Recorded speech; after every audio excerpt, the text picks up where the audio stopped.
Good morning students. Today we are going to discuss about exercise 1.4.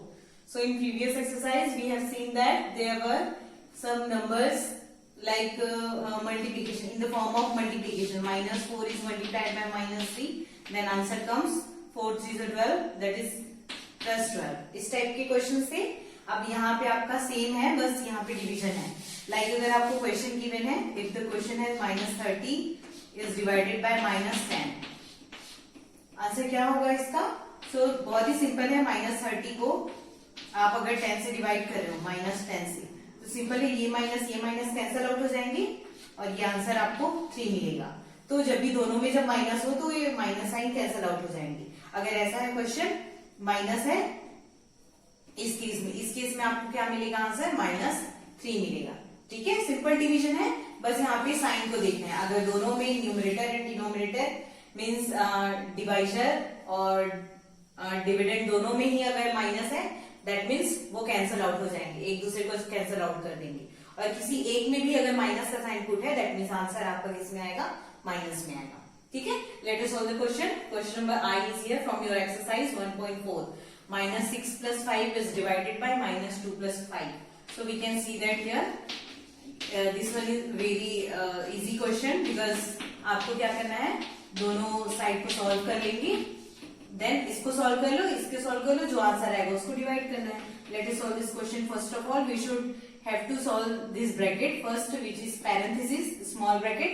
इसको पहले solve कर लेंगे, फिर बड़े ब्रैकेट को जो सीक्वेंस होता है वही फॉलो करेंगे. सो -6 plus 5 क्या मिलेगा आपको आंसर? That is -1.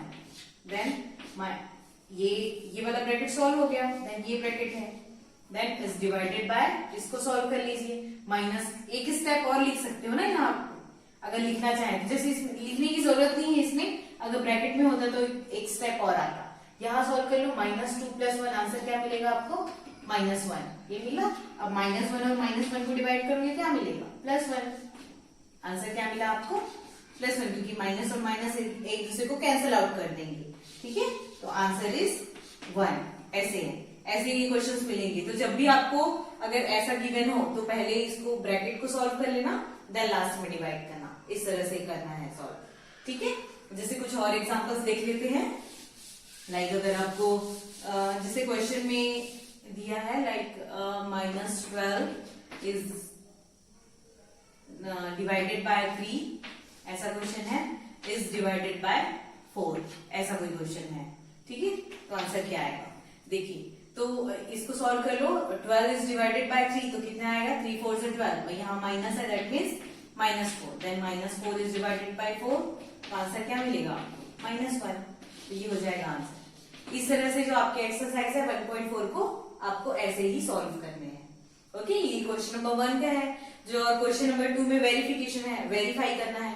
तो वेरीफाई में सिंपल है, जैसे आपको ऐसा क्वेश्चन था ना पहले एक्सरसाइज में, a + b = b + a, ऐसा कुछ गिवन है, उसको वेरीफाई करना है. तो LHS सॉल्व करो, देन RHS सॉल्व करो, दोनों को इक्वल है बता दो, वेरीफाई हो जाएगा. तो ऐसे ही डिवीजन के लिए भी है कि डिवीजन में है तो वेरीफाई हो रहा है, नॉट इक्वल्स टू होगा. यहाँ ऐसा है ना कि a is divided by b is not equals to b is divided by a. For example 12 is divided by 3, तो आंसर क्या मिलेगा आपको? 3 4 से 12, 4 मिला. अब यहाँ पे उल्टा कर दो, 3 इज डिवाइडेड बाय 12, तो क्या मिलेगा आंसर? 3/12 मिलेगा ना, और डेसिमल फॉर्म में मिलेगा. तो ये इक्वल है क्या? नहीं है इक्वल. तो इस तरह से आपको वेरीफाई करना है. ठीक है, क्वेश्चन नंबर 2 में. देन जो क्वेश्चन नंबर 3 की बात करूं, तो क्वेश्चन नंबर 3 में आपको सिर्फ फिलअप्स है. फिलअप्स में तो आप फिल कर सकते हो. लाइक अगर आपको क्वेश्चन गिवन है 169 -169 is divided by which number, then answer comes 1. तो कौन से नंबर से डिवाइड करोगे? तो ऑब्वियसली -169 से डिवाइड करोगे ना, तभी तो आपको +1 मिलेगा. और अगर आपको ऐसा नहीं है 169 गिवन है, तो 169 अब यहाँ कौन से नंबर से डिवाइड करोगे इसके, क्योंकि आपको 169 मिलेगा. तो सिंपल है, -1 से. ठीक है, इस तरह से आपके ये फिलअप्स हैं, ये आप फिल कर लेंगे. ठीक है, तो ये 1 2 3 आपको इस तरह से सॉल्व करने हैं. Okay, late us solve question number 7. Question number 7 is here. An elevator descends into a mine shaft at the rate of 6 meters per minute. If the descent starts from 10 meters above the ground level, how long will it take to reach -350 metre?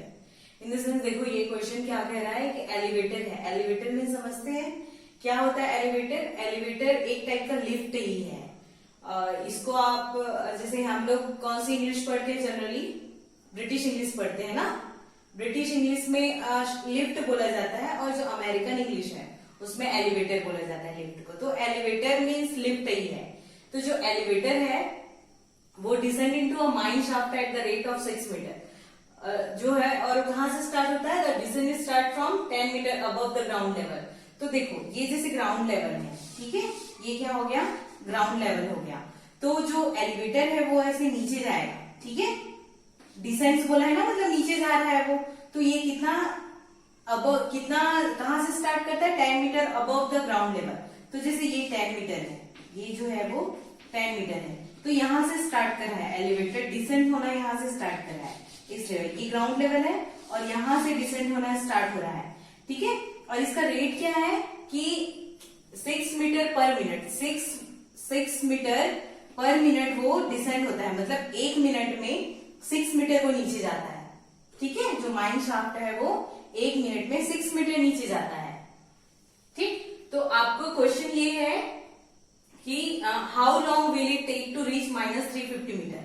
तो ये कितना time लेगा? ये यहां से start किया है और मान लो ये जो पॉइंट है आपका -350 मीटर है, ये है 350 मीटर। तो यहां से यहां तक आने में इस एलिवेटर यहां से स्टार्ट किया ना, यहां से यहां तक आने में आपको कितना टाइम लगेगा? ये टाइम आपको कैलकुलेट करना है। तो अब -350 क्यों है? क्योंकि ये डिसेंड हो रहा है और ये ग्राउंड है, ये डेप्थ है ना इसकी, तो यहां से लेके यहां नीचे आ रहा है, ग्राउंड लेवल से नीचे आ रहा है, इसलिए माइनस हुआ है। अगर ग्राउंड लेवल के ऊपर होता तो ये प्लस होता, ठीक है। तो इसको सॉल्व करना है। तो देखिए अब क्वेश्चन में तो ये है कि आपको ये बोल दिया है कि हर मिनट वो 6 मीटर नीचे जा रहा है, हर मिनट में 6 मीटर डिसेंड हो रहा है। तो अब देखो कितना टोटल, उसको कितना डेप्थ कवर करना है, कितना है टोटल डिस्टेंस कितना है?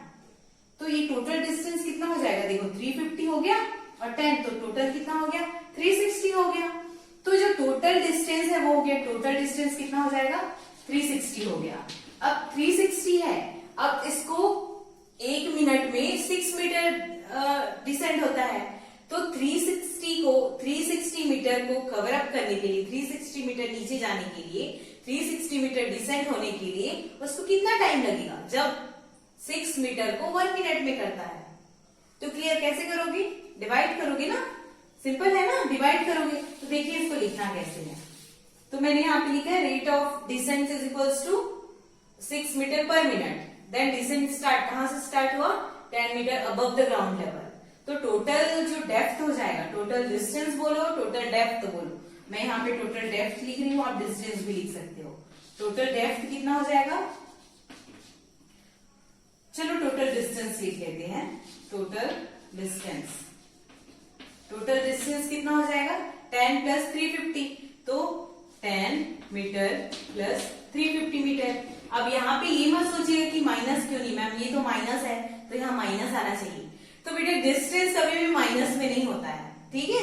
डिस्टेंस हमेशा पॉजिटिव होगा, हमेशा प्लस में होगा। बस वो ये इंडिकेट कर रहा है कि वो बिलो द ग्राउंड लेवल है।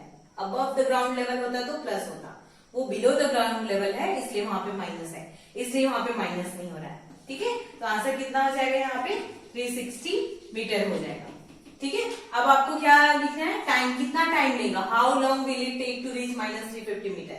उतना जाने में कितना टाइम लेगा? So time taken to reach -350 metre is equals to 360 is divided by 6। ऐसा करोगे तो जो आंसर आएगा कितना बनेगा? 60 मिनट। इसको आप ऐसा लिख लेना, 360 मीटर पर मिनट। चलो ऐसा हुआ, इज डिवाइडेड बाय, ऐसा ही लिख लो, चलो 6। तो कितना मिलेगा आंसर आपको? 60 मिनट। ये मिला आंसर 60 मिनट। तो 60 मिनट मीन्स 1 आवर, ये मिला 1 आवर। तो कितना टाइम लगा उसको, उस एलिवेटर को -350 मीटर नीचे डिसेंड होने के लिए कितना टाइम लगा? 60 मिनट का, which is equals to 1 hour. So you can conclude at last that thus लिख सकते हो, so लिख सकते हो, therefore लिख सकते हो. So how long will it take to reach minus 350? So 1 hour और 60 मिनट ऐसा लिख सकते हो. 60 मिनट और 1 hour to reach minus 350 metre. minus 350 metre. ये ऐसा आपको लास्ट में कंक्लूड करना है. ठीक है, क्लियर हुआ? तो ऐसे ही आपके एक्सरसाइज के जो क्वेश्चंस हैं आपको ऐसे ही सॉल्व करने हैं. ऐसे स्टेटमेंट फॉर्म करेंगे, एट लास्ट आपको कंक्लूड भी करना है.